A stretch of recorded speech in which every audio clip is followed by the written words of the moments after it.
Welcome to the Human Capital Innovations Podcast. We're your source for personal, professional, and organizational growth and development, where we share original research, explore industry trends, and interview executives and thought leaders from across the globe. We hope you join us often for practitioner-oriented content around all things related to leadership, HR, talent management, organizational development, and change management. Maximize your personal and organizational potential with Human Capital Innovations Podcast. Do you enjoy the Human Capital Innovations Podcast? Please subscribe, leave a review, comment, share, and consider supporting the podcast on Patreon, even at the producer and sponsorship levels.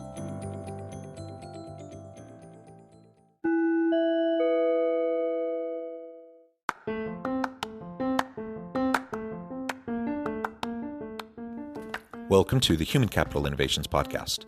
In this HCI podcast episode, I talk with Myles Anderson about how to build a nurturing, high-performance culture on a shoestring budget.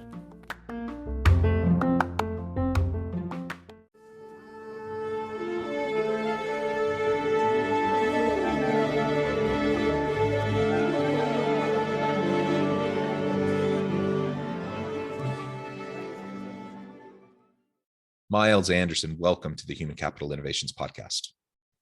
John, thank you very much for having me. Yeah, it is a pleasure to be with you today.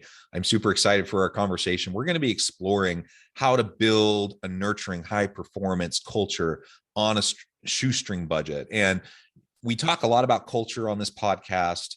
There are so many things we can be doing that we should be doing. And some of them, frankly, are time-intensive and quite expensive. Other things, though, we can do consistently over time, and it really doesn't cost much of anything. It just takes time and attention.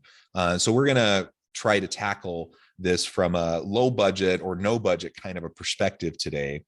The other thing that I'm excited to explore with you, you're based out of the UK. I am south of Salt Lake City in Utah, and your business has a bit of a distributed team. And as we were talking in the pre-interview, you also acknowledged that you have about 30% of your team that are located in the Ukraine. And of course, right now we're in the midst of this horrible global situation with Russia invading the Ukraine.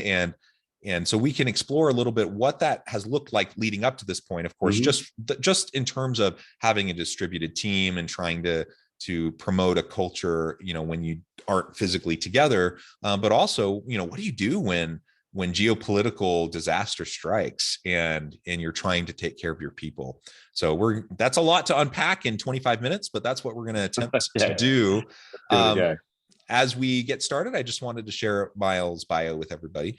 Myles Anderson is the CEO and co-founder of Bright Local, a technology company with a mission to help marketers become brilliant at local search marketing. As CEO, Myles' daily focus is on expanding the leadership capabilities throughout the business, fostering a deep sense of accountability at every level, and strengthening the highly supportive company culture that aims to make Bright Local the best place that any employee will ever work. I love that.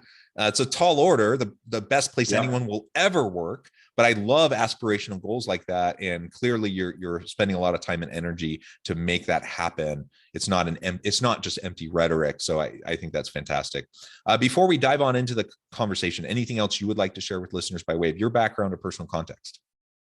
Yeah, sure. So I've been running Bright Local for 13 years. We are a bootstrapped independent business, so we've never taken any outside investment. We have always had a mission of long-term profitable growth, or rather a goal of long-term profitable growth. And we have been roughly growing 20% year on year since around 2012. So sort of 10 years of fairly consistent, steady growth. We are up to around 11 million in annual turnover. We've got 200 people worldwide. We're headquartered in the UK. We've also got offices, as you said, John, earlier, in the Ukraine. We have an office in the Philippines as well. And absolutely, our mission is to help marketers become brilliant at local search marketing, but our kind of reason for existing as a business is to create an incredible work experience, a work experience that myself and my business partner, Ed, who's our CTO, never found in our early careers. We found places to work, places to develop careers. We never found a place that we could essentially felt like we could really be ourselves, that we could bring our whole selves to work, that was a true meritocracy, devoid of office politics and frustrating sort of ladder climbing sort of nuances that we had to kind of navigate, which I would put my hands up and say I was not very good at. And that's what we wanted to kind of build when we started Bright Local, a place that we could really be ourselves, could enjoy, and a place that other people could enjoy that experience as well. And that's, as the CEO, that is my mission every single day when I come to work. That's fantastic. And I think we've all experienced that. And it sounds like a little bit of that elusive unicorn hunt, trying to find or create the organization where organizational politics, isn't it, where it's not steeped in organizational politics, where people are just trying to play those games rather than actually just do the work that's going to help them and the organization be successful. So I applaud you for that effort, because that is a real challenge. And frankly, pretty much every organization I've ever seen has really struggled with that. And perhaps it's just human nature. It's the nature of organizations. And when people get together in a collaborative setting, and that these things tend to happen. But it's not necessarily inevitable. I think there are ways we can make a more healthy environment where people can feel needed, wanted, valued, where their contributions are seen, and where their value is recognized. I think that is very possible if we can get out of kind of the traditions of what we see in many businesses. Yeah, I would absolutely agree. And I think we've had the fortune of starting off as a small business with that being our intention, and have managed to stay true to it as we've grown. I sometimes say, if I was to step into a much larger organization, would I be able to break it up in terms of the way it operates at that particular point in time, and rebuild it in a model which was very much around the model that I've kind of been able to create at Bright Local from the ground up? I think that would probably be a much more challenging task to have to kind of retrain and re-educate. It will certainly take a little time to do it, but it can be done. And I certainly have felt the benefits of having a very culture-focused business, which has a culture that's really focused around looking after people, giving them a place where they can be themselves, they can bring their whole selves to work, but also a place that is full of ambition. So we're full of ambition to serve our customers to the best degree possible. We're full of ambition to educate, train, and coach our team members to be the best that they can be in terms of their kind of skills and their careers, if those careers are at Bright Local or beyond there. So we're a very caring culture, but we're also extremely ambitious. And the nice thing about when you get those two things right is that motivation just flows through the organization. And that's not motivation that comes from external pressures or large bonuses. It comes from people wanting to do the best they possibly can because they feel nurtured, cared for, and supported in this environment. And when they look at their colleagues all around them, they can see the level of care and attention and commitment that they're putting in, and they want to match that. They don't want to let their colleagues down, because that's not the ethos of the kind of company. And I get the fruits of that every day as a CEO, because I don't sit at my desk wondering how to motivate people. I sit at my desk wondering how to take care of people, and actually how to avoid burnout, because actually that's more of a problem within our organization, is people sometimes working overtime, working weekends, just because they feel they don't want to let the team down, they don't want to let themselves down or the sort of business down. So we have to sometimes pull them back from the brink a bit rather than push them towards it. Yeah, that's interesting. And that says a lot about the supportive culture and the employee-centric kind of safety and health-based culture that you're trying to create. Because many organizations, quite frankly, they're trying to squeeze every last ounce of productivity out of their people. And if they can get them to work weekends, they're going to do it. And I've heard many times, it boggles my mind, but I've heard this many times, that leaders will say things like, you know what, we know that we're going to turn over people. So if we're going to get them for a year or two, we're just going to we're going to run them into the ground, get every last ounce of work out of them that we can, and then we'll send them off, to their next employer. And I mean, from a business perspective, solely like business bottom line perspective, maybe that makes sense, but there's still all the costs involved with turnover and things like that I think are going to come back to hurt the organization. But from a human perspective, that's terrible. That kind of an approach, just seeing people as like this expendable resource that you can just use up and spit out.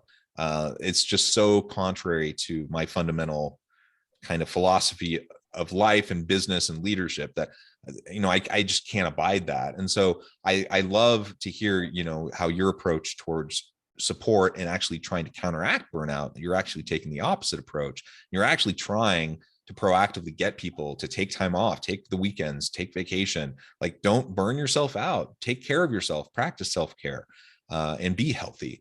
And we know there's tons of research that shows that actually in the long run will be provide better bottom line outcomes for organizations. It's just so often organizations are focused on the short term.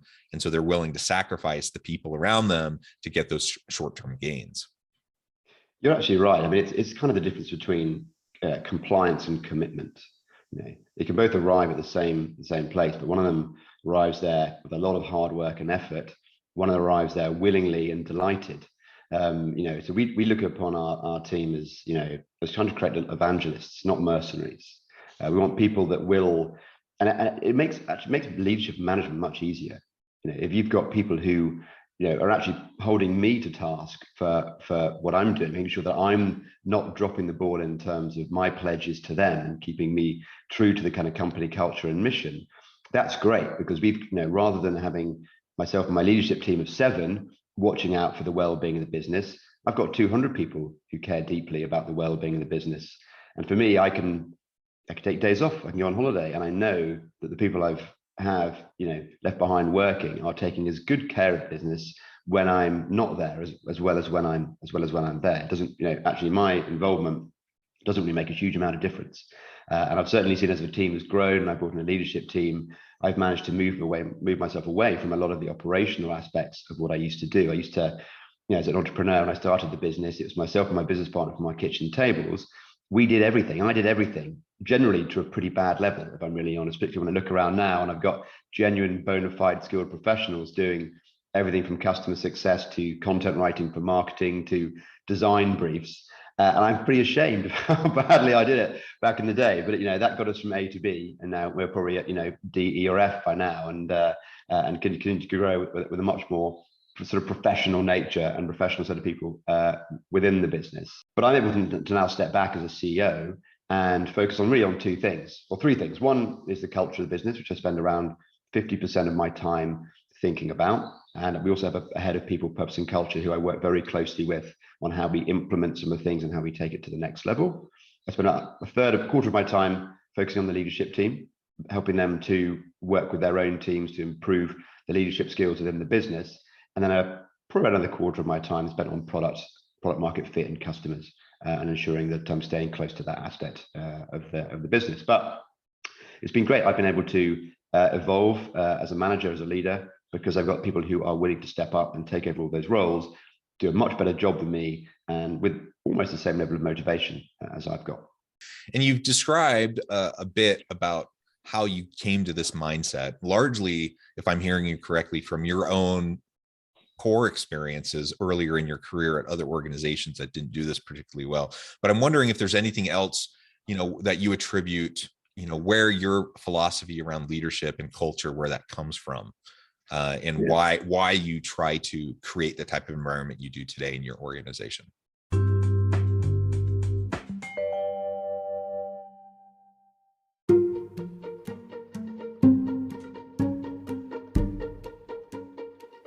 Welcome to the Human Capital Innovations Academy, courses, micro-credentials, and certificates to upskill and reskill for the future of work.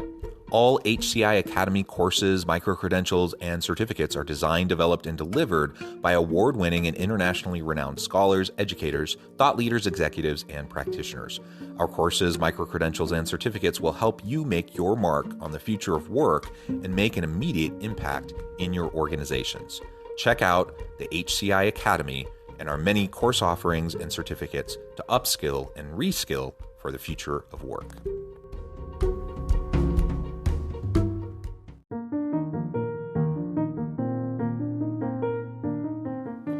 Check out our new weekly LinkedIn newsletter, Alchemizing Human Capital, exploring industry trends via original research and interviews with executives and thought leaders from across the globe.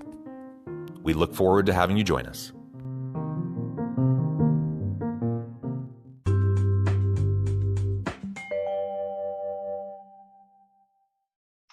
I would say that there was a period of time where we've always had we've always had a sort of core philosophy around treating people well, doing good work, enjoying what we do. Over time, as it's grown, it's become crystallized, and we've been able to more clearly put definitions around the thoughts and the feelings that we had about what we wanted to do. I think someone who has inspired me a lot in this case is Simon Sinek, who's a well-known sort of business sort of philosopher, evangelist, sort of optimist. He actually gave some concrete words to a lot of the things that I was trying to do, particularly things like how you treat people, how you kind of support people, how you don't have to drive people to the edge to get them to work.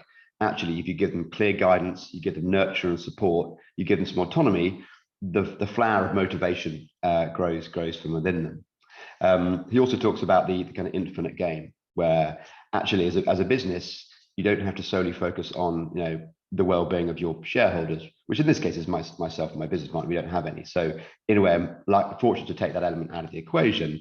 But actually, in terms of being able to just trying to sustain the business for as long as possible and make decisions that were focused on long-term steady growth, and not actually worry too much about the competition and trying to beat the competition, but actually be more focused on ourselves inwardly, trying to make ourselves better day after day after day through remaining true to our culture, remaining true to our mission, implementing great coaching, great fostering of skills within the team so they become better at their jobs. We can actually become a bigger, better business, and we don't really have to worry too much about what our kind of competitors are doing. We work in a pretty big marketplace, and we've got the sort of fortune of doing that. But essentially, sort of studying sort of Simon Sinek and reading some of his books gave a voice to some of the thoughts and the feelings I had about it, helped me to kind of crystallize those thoughts, and actually also gave me the permission to not worry about short-term gains, but to really focus on the long term and to focus inwardly rather than outwardly on the things that I can control, which is the well-being, health, motivation of team members. I agree. I think Simon Sinek is great. I have many like Simon who I've kind of looked to over the years as great examples and who have articulated so well a lot of these core principles. And so the good thing about the internet is we have such tremendous access through TED Talks and podcasts and people writing all sorts of great things that are often freely accessible, so that we can start to frame up our own way of thinking about these really important issues. And so of course, anyone listening to this podcast, I'm sure I'm preaching to the choir, because you're listening because you're actively seeking out these types of materials so you can better your own understanding, your own application and implementation. But it's important to just note, like, this is important stuff that we need to continually be developing ourselves. We can't take it for granted. And when we get complacent, inevitably we will tend to fall back into the same traps that we've seen other people in other organizations fall into. I don't think most people have bad intentions, and most people don't wake up in the morning thinking about how they're going to exploit human beings around them. Yet we see it so prevalently in the world around us, and it's because we aren't as intentional in carrying out the work that we do that as we should be or could be. And perhaps that's a segue.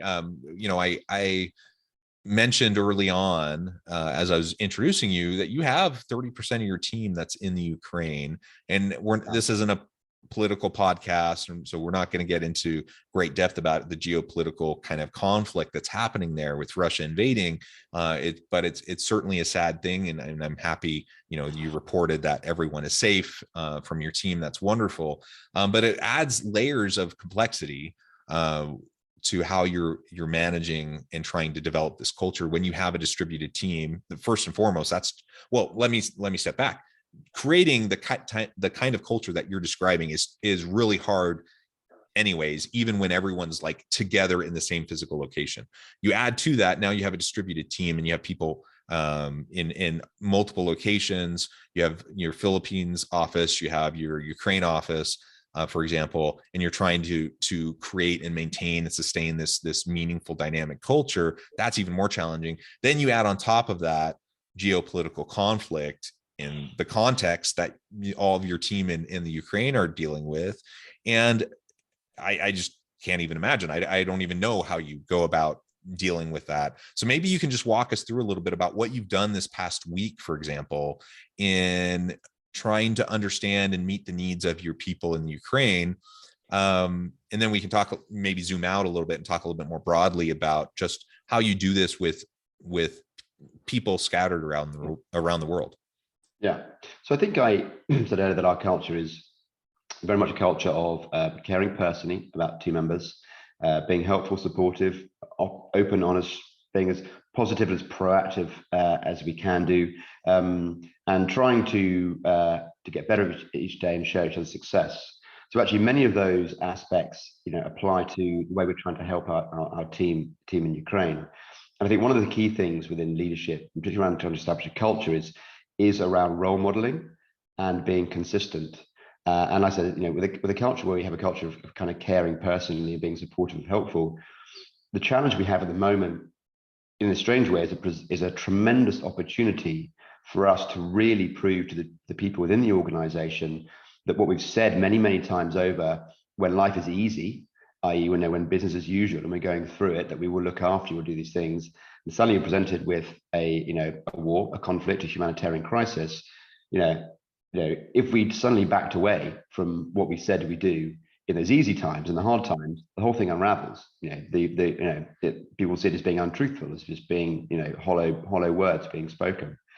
So what I've spent the last week doing, partly trying to quell my own emotions, and if I'm very, very honest with you, I probably burst into tears around 20 or 30 times since last Thursday morning, when the tanks and the troops rolled across the border and into Ukraine. We had around 30 people there, 35 people. They've got husbands, wives, children, parents. A lot of them are now fleeing across the country, looking for safe havens away from the bombing and the shelling. Some have remained most of them are in Kiev. Some are further west in Lviv, which is the safer side of the country right now. We didn't see this coming to the significant level that it is right now, but we had started making plans. So we actually secured some safe houses in the west of the country. We had 2. We tried to get 4. We didn't move fast enough because we got caught out like the rest of the world did in terms of the speed at which things evolved. But essentially, we've now managed to move 20 of our team and their family to these safe houses, which some of them took 24 hours, some of them it's taken 3 days for them to get there. We have obviously made sure that every team member doesn't have to work. We're not requiring them to work in any kind of capacity. But they do. We are in touch with them. We know where they are. They can kind of call upon us. We have obviously provided safe houses for those who can get there and who need it.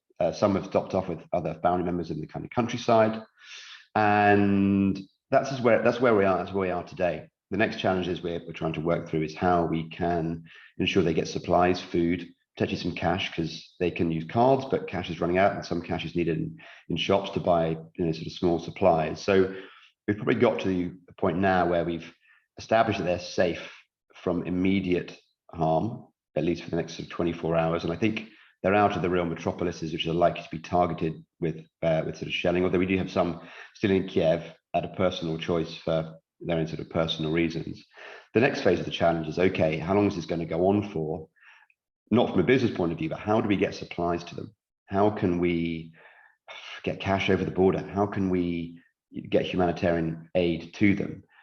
It's obviously not just to my team, it's to the entire country, but I feel as if I can make a big difference by focusing on the 70 to 80 dependents that I can help by getting what they need. So that's the next phase of the challenges, is doing that. Obviously, what we're also trying to do is keep their morale up. We're showing them, how much we are thinking of them. We're making small acts of sort of support and kind of kindness every day across the business that's being shared with them, and that goes a long way to them recognizing that they're not alone, that the people that said that they would stand by them in the good times are standing by them in the bad times.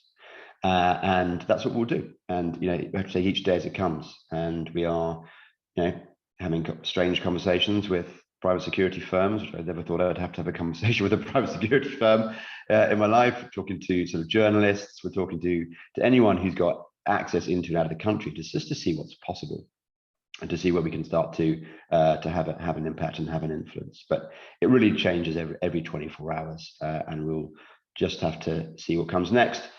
beyond this, the immediate conflict, we're looking at what we can do in terms of creating other safe havens in other parts of Europe. We actually have a sort of business set up in Poland, which is essentially a dormant business, but we could potentially rent houses, rent flats, rent offices, and have the team move there at a point that was appropriate for either them or their partners. So essentially thinking of putting essentially a stake in the ground and saying, there is a home for you here. There's a community that will look after you.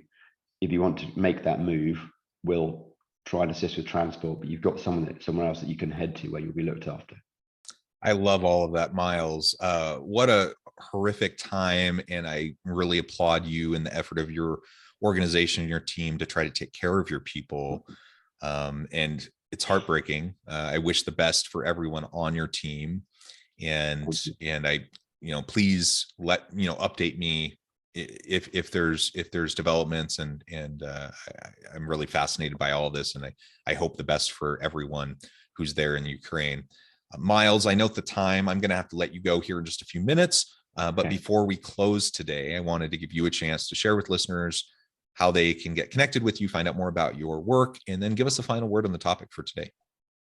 Sure. Well, thank you very much for having me. Thank you for allowing me to talk a bit about Ukraine. I know it's a little bit off topic, but actually I was going to link the two up, saying that actually, obviously, we're doing all these acts to support the team who are crucially in need there.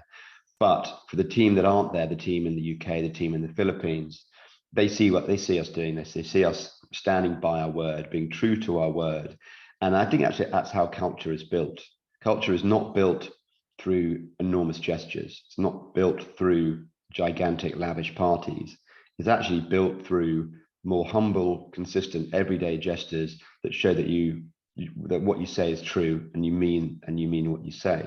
And I think a great thing about building a culture is it doesn't have to be expensive. You just have to understand what you want your culture to be consistent with it, role model it as a leadership team, and in good times and bad, don't forget it.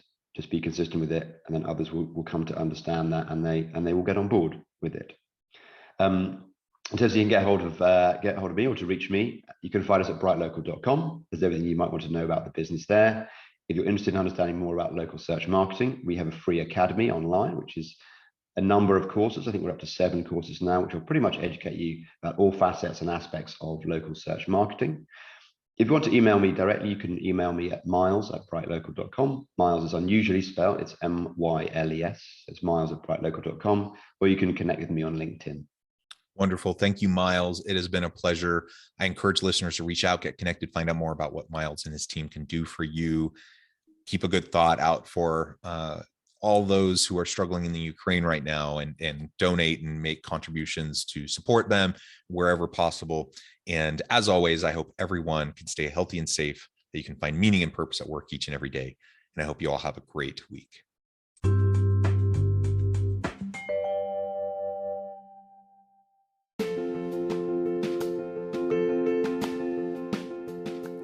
Bluer Than Indigo Leadership, the journey of becoming a truly remarkable leader. Early in my adult life, I learned about an Asian proverb that translates as bluer than indigo. If you think about the color indigo, it is a brilliant, deep, and vibrant blue, what some would call the bluest of blues. To have something that is bluer than indigo is rare and truly remarkable. Contrary to popular myth, there is no one-size-fits-all or cookie-cutter approach to effective leadership. There is no silver bullet, no secret sauce, no go-to model that will solve all of your problems. The truth is, great leaders have all had their unique strengths and flaws, and have all had to discover and then pave their own distinctive path in their life's journey to fulfill their leadership potential. Bluer Than Indigo Leadership will help you discover your own path and explore those ordinary, everyday actions that will help you respond to an uncertain future and produce extraordinary results for your individuals, teams, and organizations.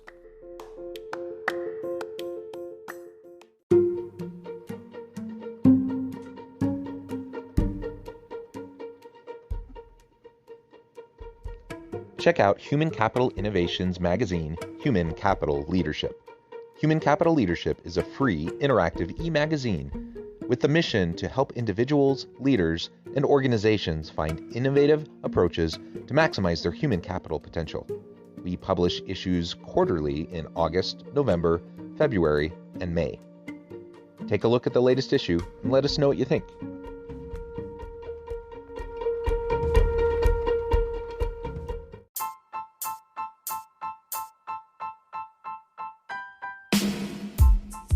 The alchemy of truly remarkable leadership. Ordinary, everyday actions that produce extraordinary results. Consider how the nature of work has shifted over the past 50 years.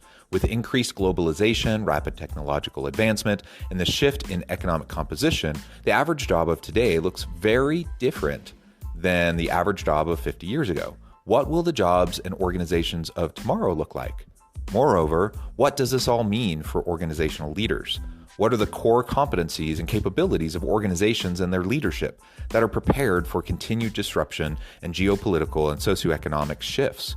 Regardless of what the future holds, increasingly, leaders need to be socially minded, data-driven, decisive, champions of talent, and disruptors of the traditional notions of leadership, teams, organizations, and work.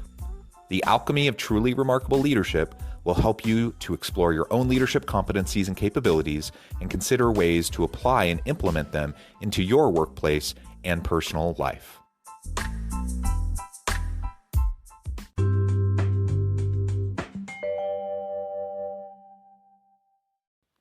Do you enjoy the Human Capital Innovations podcast? Please subscribe, leave a review, comment, share, and consider supporting the podcast on Patreon, even at the producer and sponsorship levels.